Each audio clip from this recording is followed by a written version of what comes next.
Assuming you didn't see that fight where I save scummed twice on turn 1, which I think, okay, I think legally save scumming is okay on turn 1. Like, if you've never had any hidden information revealed, it's just like your brain could have done it. Recently, there's been some buzz in the community about cheating. Jorbs made a 2-hour video about cheating, and someone emailed me to ask whether I considered a mod another streamer was using cheating. And since I've started streaming, I've had to confront my own history with save scumming, and even the name sounds so loaded. Save scumming. Last week I had this turn 1 on stream. I used Flexpot, and in my brain Ricochet went from crappy card that needs Sly to actual card, so I played Ricochet without Survivor. Naturally my chat flipped, and then I reset the fight. Now, one caveat, this wasn't just a normal stream. I was testing Jackpot on all characters, and this mistake has no bearing on my evaluation of Jackpot. Who cares if I reset once in a run? Well, twice, because after resetting once, I forgot to play subroutine before footwork. Alright, okay, you know what? Okay. I've been allowing myself resets if I make a mistake on turn 1, but is it cheating? Because in another game, nobody would consider this cheating. In Slice and Dice, you're free to play out your turn and undo as much as you want, with the caveat that you can't undo random actions like die rolls.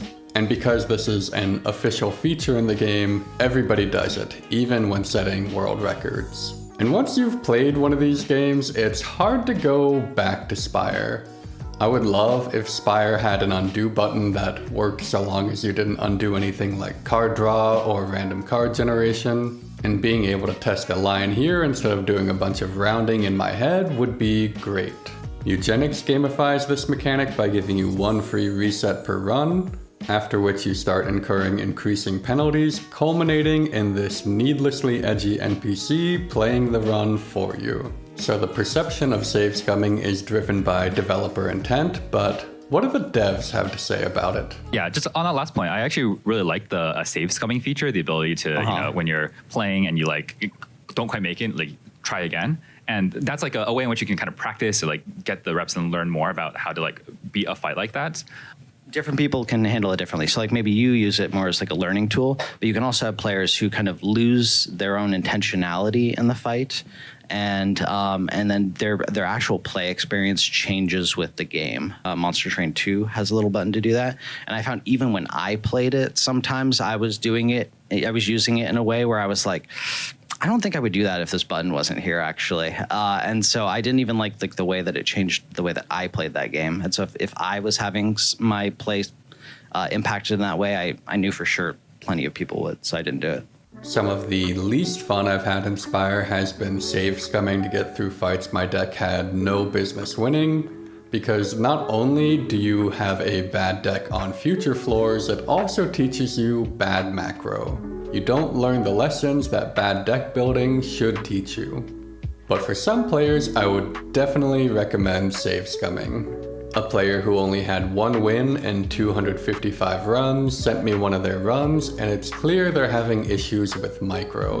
I do think from their play that they're maybe overly fearful of enemies scaling, and maybe replaying the fight without the pressure of a traditional roguelike structure would help them learn and play better. So I've been save scumming on turn 1, but different players draw their lines differently. Here's Jorbs talking about his line. Another one, which I think is more generally like people say you can't do this, is resetting a floor where you made a mistake. I have in my life reset floors where I've made mistakes in runs of Slay the Spire. And the places that I've found it good to do that have, I think, exclusively been shops. The reason is that in Slay the Spire 1, if you click on something in a shop and there's an empty space, and then you like open your deck viewer to look at your deck and close your deck viewer, the shop contents move so the space isn't open anymore. And so sometimes I've like clicked on something, checked my deck, closed my deck, and clicked the place where the other thing I wanted to buy was, and it's not there anymore, and I buy something else. And it's like, it's kind of like a waste of everyone here's time for me to continue playing the run.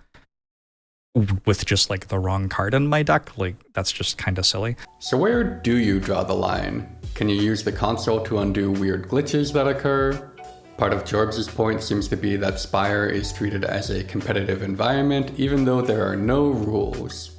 It seems obvious that resetting on turn 1 should not be allowed for win streaks, but if the devs added a button for it, it would seem equally obvious that it were okay.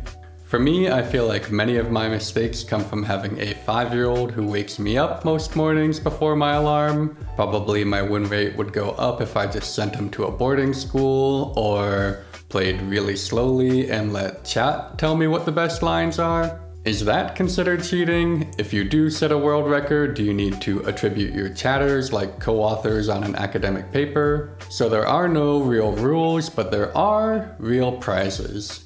If you're considered good enough, people will post your opinions and your content on Reddit, which has real monetary value. And nobody has been posting my content to Reddit because I assume it would look ridiculous. And I want to be clear, I'm not calling anybody out. I don't suspect anybody in the community of cheating, but historically it can be profitable even if you get caught. But where does that leave me? Maybe it's more entertaining and better content if I don't save scum. You only have one shot! Maybe I should do it like Knave Greed. Just yesterday I saw him misclick and put Slither on strike, but because he's Knave Greed, he turned it into the best play ever. You thought I misclicked, but no. No, I did not misclick.